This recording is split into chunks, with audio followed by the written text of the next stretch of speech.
Shalom, halo teman-teman semua. Perkenalkan, nama saya Fortin Lemeninggal, NPM 2308401101. Di video ini saya akan menjelaskan mengenai metode kompresi citra, yaitu menggunakan kompresi metode RLE yang disampaikan oleh dosen kami, Pak Wasik Ginting, minggu lalu. Jadi di video ini saya akan menjelaskan metode dan cara penerapannya menggunakan bahasa pemrograman Python. Di sini saya sudah menyiapkannya. Namun sebelum kita ke dunia pemrogramannya, saya akan menjelaskan apa sih itu metode kompresi RLE. Jadi di sini saya sudah membuat semacam PPT yang akan saya jelaskan di video ini. Jadi ada PPT. Yang pertama itu saya buat dengan menggunakan AI. Jadi di sini kita akan memahami kompresi data RLE itu. Presentasi ini menjelaskan dasar kompresi RLE ataupun round like encoding, dan bagaimana kita bisa melihat bagaimana sih si RLE ini dapat bekerja untuk menghemat ataupun menyimpan data yang kita akan gunakan. Lanjut. Apa itu RLE? Jadi RLE itu adalah metode kompresi data sederhana tanpa kehilangan ataupun lossless.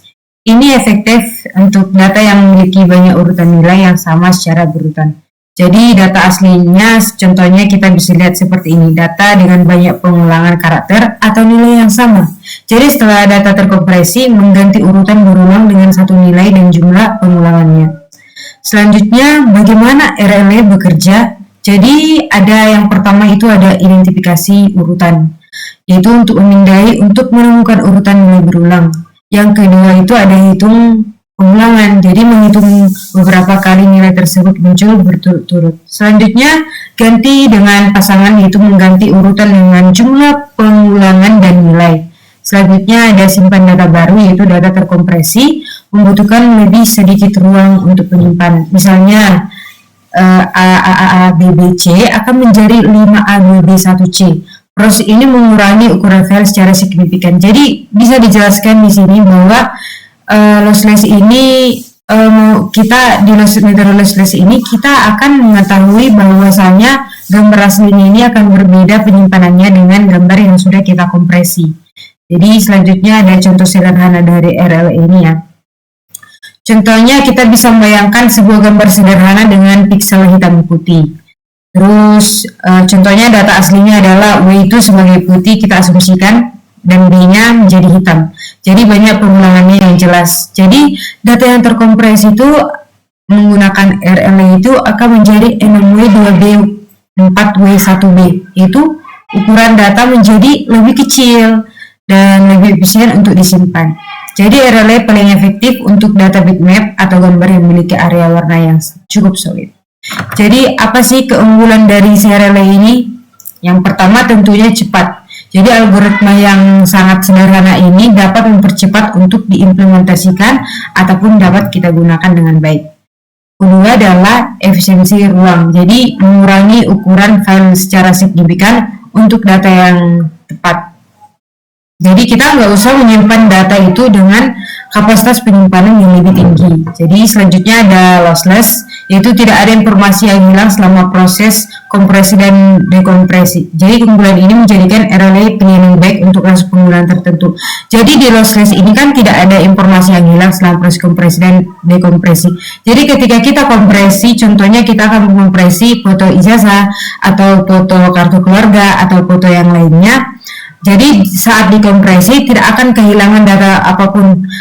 Contohnya ada kabur-kabur sedikit, itu tidak akan terjadi karena metode lossless dari RLE ini akan menampilkan warna dengan kualitas 100%, tidak akan menghilangkan informasi selama proses kompresi ataupun dekompresi. Selanjutnya adalah keterbatasan RLE. Jadi keterbatasan RLE ini tidak dapat universal. Contohnya tidak cocok untuk data acak tanpa pola berulang. Contohnya Kalau kita menggunakan pola secara berulang, itu tidak akan dapat dikompresi. Selanjutnya adalah potensi pembengkakan. Untuk data acak seperti RLA justru bisa memperbesar ukuran file. Jadi sekiranya akan memberikan hasil yang kurang maksimal. Selanjutnya adalah kurang fleksibel, di mana hanya mengkompresi urutan nilai yang sama secara berurutan. Jadi kita harus menggunakan nilai yang sama sama secara berurutan untuk menampilkan hasil yang lebih maksimal. Jadi kalau tidak seperti yang saya bilang tadi, ya kurang fleksibel untuk digunakan. Jadi penting untuk memahami jenis data yang cocok untuk RLA, karena ini bukan solusi kompresi satu untuk semua. Karena kalau untuk satu untuk semua itu kompresi ataupun dekompresi ini akan gagal digunakan seperti itu. Jadi selanjutnya, di mana sih kita bisa melihat penerapan dari si RLA ini? Karena bingung nih, RLA ini digunakan di mana saja. Padahal secara tidak sengaja kita pasti bisa melakukannya itu dalam lingkup kehidupan kita sehari-hari. Contohnya penggunaan gambar, terutama untuk gambar bitmap sederhana ataupun icon. Meshing fax digunakan untuk mengompresi data citra hitam putih. Terus graphic game efektif untuk grafis dengan banyak area warna yang solid. Karena RLA ini sering ditemukan dalam format file seperti BMP dan TIFF. Kalau TIFF itu, kalau kita kurang paham, TIFF itu semacam format file yang sering digunakan oleh profesional dalam bidang fotografi, karena kualitas citra yang dihasilkan oleh mereka ketika fotografi itu kan tinggi. Jadi TIFF itu sangat relevan digunakan oleh mereka, karena pilihan yang baik untuk tugas-tugas yang spesifik untuk menampilkan gambar yang sangat ikonik gitu.